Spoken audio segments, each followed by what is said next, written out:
Welcome back to Morning Trade Live. It's time for the Market Meetup panel. We're joined by Stephanie Lewicki, the Senior Manager of Futures and Forex at TD Ameritrade, Scott Bauer, the CEO of Prosper Trading Academy, and George Tillis, contributor on the network. All right, Scott, let's talk Facebook, okay? It's continuing to drop. It's now at a low. It's down 2.5% this morning. You had this big New York Times expose on how they handled the election and everything else. Everybody's just piling on, taking their shots at Zuck. So, is this still a problem? Is an image problem still a problem for them? There's no question it's still a problem. What happens now is it a problem for the long-term value of the stock for shareholders, or is it more of an image problem? Okay. I think it's a combination here. Now, this becomes, in terms of a trade, it becomes one of those market psychology type of trades, meaning, like you just said, Oliver, there's a pile on right now, right? I typically like taking the other side when you get everybody piling on one side of a trade or the other. That being said, they do have some problems here that I believe it flows into the fundamentals of the company, and at the end of the day, the bottom line is will flow into the numbers they report, which reports to shareholders. I think this chart tells us quite a bit, because the first dip was when Zuck went to DC and the Cambridge Analytica stuff was kind of being sorted out. Stock slowly dropped for a long time if you look at that chart, and then it came back though, came back to highs, right?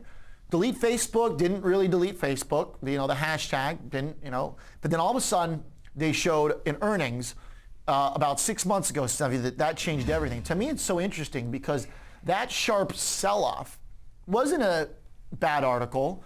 It wasn't a revelation. It was just a little bit of what we've been talking about now across the industry for social media and other names, which is expectations for growth and user growth that weren't quite as good. Now, some of that I think was because of some of the privacy and the GDPR stuff that's kind of related to that. But the market right there, that was basically a fundamental, it was an expectations versus reality moment. Yeah, and you're even seeing it really with earnings this season too. We saw it some last earnings season too. Companies are reporting earnings, and they're not good earnings, and they're not getting rewarded for it, or they're reporting okay earnings, and they're getting crushed for it. So I think, this did start, this isn't a new story. It did start, it's a new piece of the story, but this has been going on since the beginning of the year. I think it's a broader for the whole social media segment as more data, as more regulation is going to be imposed on these companies. EU did it this year. I think it's going to come in the US, and it's going to not only impact Facebook, but some of the other even some of maybe the other smaller social media companies who might not be able to afford some of these, be able to fight back on the regulations, not fight back on them, but change around their business models so that they can be in sync with whatever these new regulations are. So I definitely think this is concerning. Zuckerberg and even Sheryl Sandberg, who she's always had a pretty positive, always was, the positive kind of face of the company, is getting hit in this too for allegations that she's choosing certain, media outlets, advertisers to, hey, give us good press. Yes, so I think I'm curious to see how this plays out and what and if any regulation is going to come out of this. Yeah, George. The reason why that big drop in Facebook happened, to Stephanie's point, there was basically an expectations versus reality.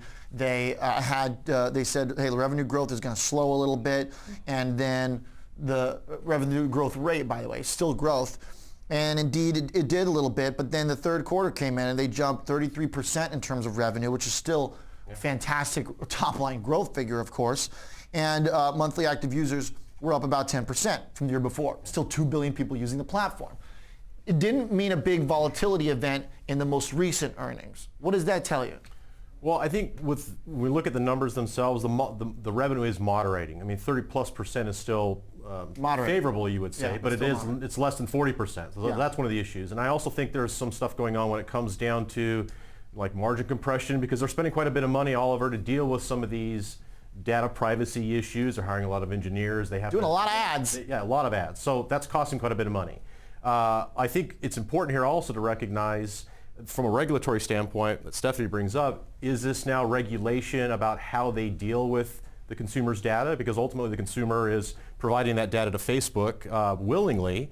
Is that the regulation that they potentially are facing, or the other regulation, which I see as potentially the bigger draw to the company's performance, is antitrust regulation, being effectively a social media monopoly. Right. So that's another form of regulation that might come into play now. Still a big unknown though, right? It is. I mean, if you're not buying Facebook based on that, then it's kind of an interesting play because you haven't really had anything concrete there. This has been a rumor swirling for like 10 months. Yeah, Oliver, you just hit the nail on the head. We look at Facebook, we look at the social media space, and let's say it's been there, 8 years, 9 years? This is still in its infancy. And like you said, it's so unknown because these are parts that nobody ever expected would happen. A year ago, 2 years ago, these issues, maybe they were in the back of some minds, but in terms of investors, probably never even thought about this. So until some of these issues really get laid out in some of the regulations, what's going to happen? There's always going to be this headline risk here, and I think you have to break it down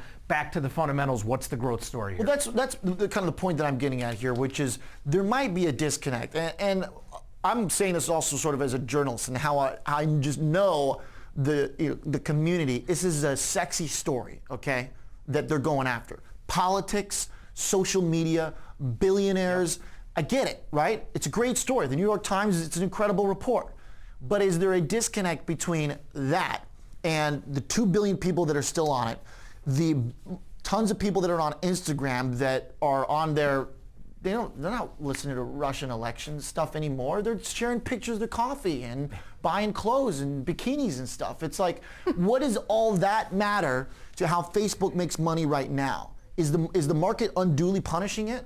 Yes, I think it is. Now, again, how much do these overhanging concerns, how much do they weigh on the stock? It's an emotional trade right now. It's a very emotional trade. When I still break down the fundamentals of this company, even though that growth story is coming in a little bit here, it's hard not to think that they are still going to hit the metrics that they've set out to, and that they're still not going to be an ultra profitable company that's going to continue to innovate, continue to expand. Yeah. Stephanie? I think you brought up a really good point. There are still the users using Facebook and Instagram who are not aware of any of this stuff that's going on, and they're going to continue to use it. So you really do, I think, at the end of the day, have to look at the fundamentals. You said, I think this is a sexy story. It's headline risk. It's coming out. I think we need to digest some of it, see what, if any, regulations, if Facebook is going to try and change their business model, is it going to cut into their margins? So I think this is a story that is still in the works. It's still developing.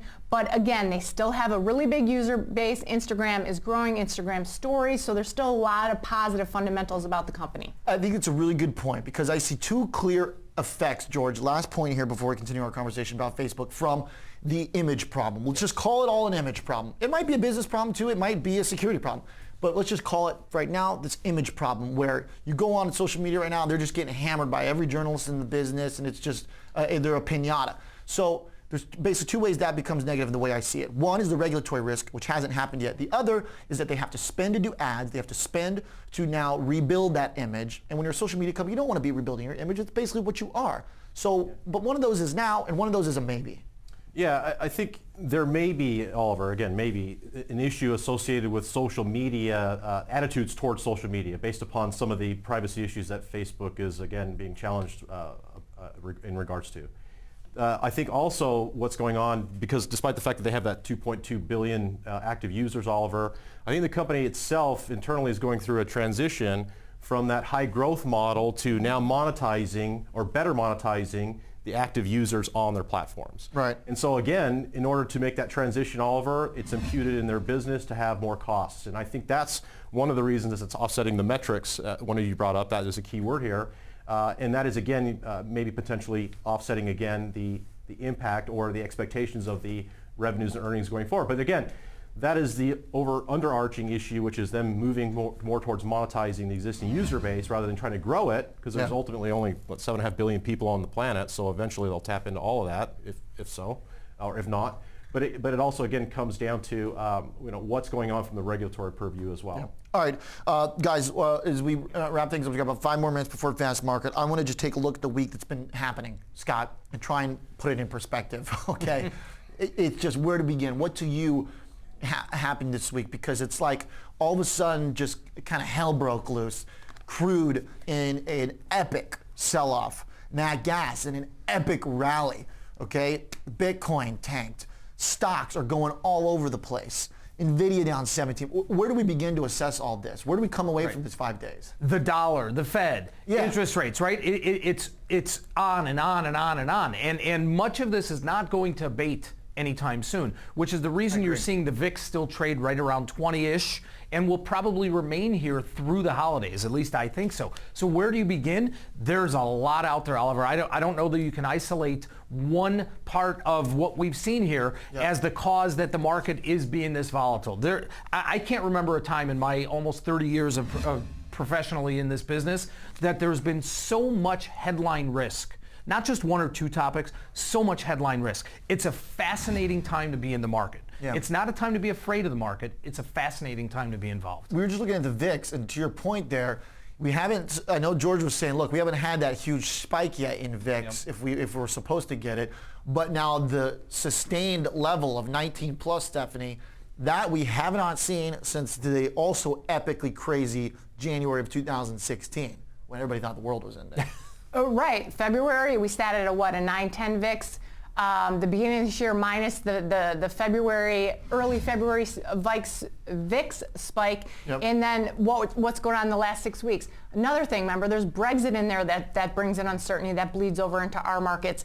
And I really think, we talk about a lot when stuff like this happens, let's wait for earnings. Let's see what the companies are doing. Well, this earnings season was a really good earnings season. These companies are not getting rewarded for it. Look at the volatility. Look at the sell-offs we've had. So are we now paying attention? So earnings season is almost over. So now what? Are we going to be even more absorbed in these headlines that are coming out? Yesterday, it was amazing to watch the trade tariff news come out and watch the spoos. It came out, positive comment from Lighthizer, negative comment from, was it Ross? And then another positive one. And it's moving the markets 10 points here.